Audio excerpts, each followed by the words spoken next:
السلام علیکم ورحمۃ اللہ وبرکاتہ۔ کیسے ناظرین، امید کے خیر و عافیت سے ہوں گے۔ ہم دوبارہ پھر حاضر ہیں تفسیر قرآن مختصر تشریح کے ساتھ آپ لوگوں کی خدمت میں۔ ہم آپ سے یہی گزارش کرتے ہیں کہ ہمارے اس یوٹیوب چینل کو ضرور سبسکرائب کریں۔ کوئی سوال ہے تو کامنٹ میں پوچھیں، اور زیادہ سے زیادہ ہمارے ویڈیوز کو لائک اور شیئر کریں تاکہ یہ قرآن مجید کی دعوت عام ہندی اردو بول چال کے اندر تمام کائنات تک پہنچ سکے۔ ناظرین محترم، ہم نے پچھلے درس میں سورۃ یونس کی آیت نمبر 1 سے 14 تک ہمارا درس مکمل کر لیا تھا۔ آج کا درس ہم آیت نمبر 15 سورۃ یونس سے شروع کریں گے۔ اعوذ باللہ من الشیطان الرجیم، بسم اللہ الرحمن الرحیم۔ وَإِذَا تُتْلَى عَلَيْهِمْ آيَاتُنَا بَيِّنَاتٍ قَالَ الَّذِينَ لَا يَرْجُونَ لِقَاءَنَا ائْتِ بِقُرْآنٍ غَيْرِ هَذَا أَوْ بَدِّلْهُ قُلْ مَا يَكُونُ لِي أَنْ أُبَدِّلَهُ مِنْ تِلْقَاءِ نَفْسِي إِنْ أَتَّبِعُ إِلَّا مَا يُوحَى إِلَيَّ إِنِّي أَخَافُ إِنْ عَصَيْتُ رَبِّي عَذَابَ يَوْمٍ عَظِيمٍ۔ اللہ کے نام سے جو بڑا مہربان نہایت رحم والا ہے۔ اور جب ان کافروں پر ہماری واضح آیات پڑھی جاتی ہیں جو ہم سے ملنے کی توقع نہیں رکھتے، تو کہتے ہیں کہ اس قرآن کے سوا کوئی اور قرآن لاؤ یا اس میں تبدیلی کر دو۔ آپ ان سے کہیے، مجھے یہ حق نہیں کہ میں اپنی طرف سے اس میں تبدیلی کر دوں، میں تو اسی کی اتباع کرتا ہوں جو میری طرف وحی کی جاتی ہے۔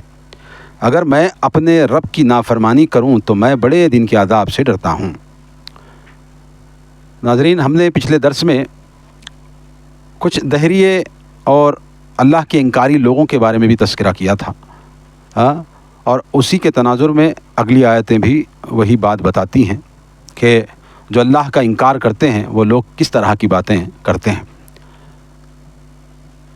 مشرکین مکہ ملت ابراہیمی کے پیرو ہونے کے دعوے دار تھے، توحید ربوبیت کے قائل تھے، البتہ الوہیت کی صفات میں اپنے دیوی دیوتاؤں کو بھی شریک کر لیا تھا۔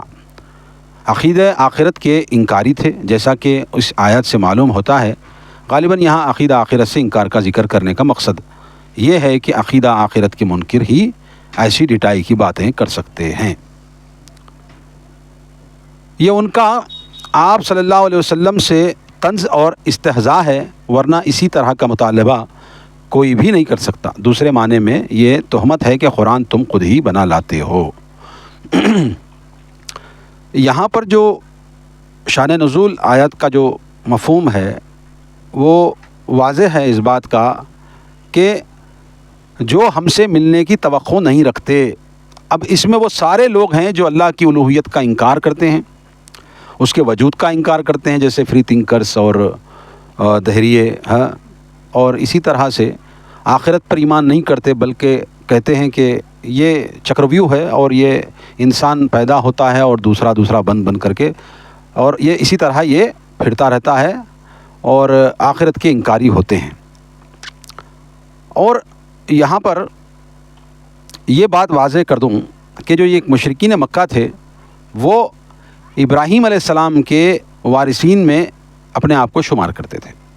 اب ابراہیم علیہ السلام اور اسماعیل علیہ السلام کی جو یہ نسل آگے بڑھی اور ادھر مکہ طرف آباد ہوئے، اور کہیں نہ کہیں ایک دوسرا قبیلہ کہیں نہ کہیں جا کر کے ملت ابراہیمی سے جا ملتا ہے، تو یہ ان کو یہ بڑا وہ تھا کہ ہم ابراہیم علیہ السلام کی نسل سے ہیں اور ہم ابراہیم کے پیروکار ہیں۔ حالانکہ ابراہیم علیہ السلام کی دعوت تو یہی تھی، خالص اللہ کی عبادت کرنا، بتوں اور یہ آڑے کھڑے بتوں کو جو ہے نہیں، اس کی جو ہے عبادت نہیں کرنا، یہی دعوت تھی حضرت ابراہیم علیہ السلام کی۔ مگر انہوں نے وہ عقیدہ بنا لیا کہ اللہ تو ہے، مگر یہ بت جو ہے ہمارے وہ سفارشی ہیں، اور اللہ تعالیٰ نے ہی اس میں وہ چیزیں ڈالا ہے، اور اسی لیے ہم ان کو پکارتے ہیں، اور اس طرح کے عقیدے وہ بنا کر کے۔ اور یہ لوگ آخرت کے بھی انکاری تھے، یعنی کہ مر کے جو جی اٹھنے کا عقیدہ ہے آخرت کا، وہ اسلام کا ہے، اور بھی دیگر مذاہب کا ہوگا، اب اس میں بہت ساری باتیں ہیں، مگر اسلام کا بنیادی عقیدہ ہے آخرت پر ایمان رکھنا۔ یہ یوم آخرت پر ایمان رکھنے کا عقیدہ بنیادی عقیدہ ہے۔ اب یہ لوگ جو مکے کے جو مشرکین تھے وہ اس بات کے انکاری تھے کہ انسان مر کر قبر میں ڈالا جائے، گڑ سل جاتا، ہڈیاں ریزہ ہو جاتی ہیں، کوئی دوبارہ اٹھنے کی بات ہی نہیں ہے۔ ہاں، اور جو ہے اس طرح کا عقیدہ رکھتے تھے اور اس پر ڈھٹائی سے بات کرتے تھے۔ رسول اللہ صلی اللہ علیہ وسلم نے دعوت فکر دیا، دعوت توحید دی، اور اللہ کے رسول صلی اللہ علیہ وسلم سے انہوں نے کیا کہا؟ اس قرآن کے سوا کوئی اور قرآن لاؤ یا اس میں تبدیلی کر دو۔ دیکھیے، یہ آیت واضح طور پر یہ بات بتاتی ہے کہ ہم اس قرآن میں وہ آیتوں کی تبدیلی کرنا چاہتے ہیں جو ہمیں پسند نہیں ہیں۔ اور آج بھی آپ نے سوشل میڈیا پر بڑا پڑا ہوا ہے، دیکھا ہوگا کہ بھئی قرآن میں سے یہ فلاں آیتیں نکال دو، جہاد والی آیتیں نکال دو، اور یہ جتنے بھی جو ہے ان کی سوچ کے مخالف فرمودات ہیں خداوند کریم کے، اس کو نکالنے کی باتیں آج بھی سوشل میڈیا پر، ٹی وی پر ہوتی رہتی ہیں کہ بھئی یہ آیتیں نکال دو، اتنی آیتیں کم کر دو، مختلف۔ کہیں لوگ جو ہے قرآن کو نعوذ باللہ آتش لگا رہے ہیں، ہاں، آتش زدگی کرتے ہیں، اور آپ نے دیکھا ہوگا بار بار۔ تو یہ کوئی نئی بات نہیں ہے مسلمانوں کے لیے۔ مسلمانوں سے تو اول دن سے یہی دشمنی رکھی گئی ہے۔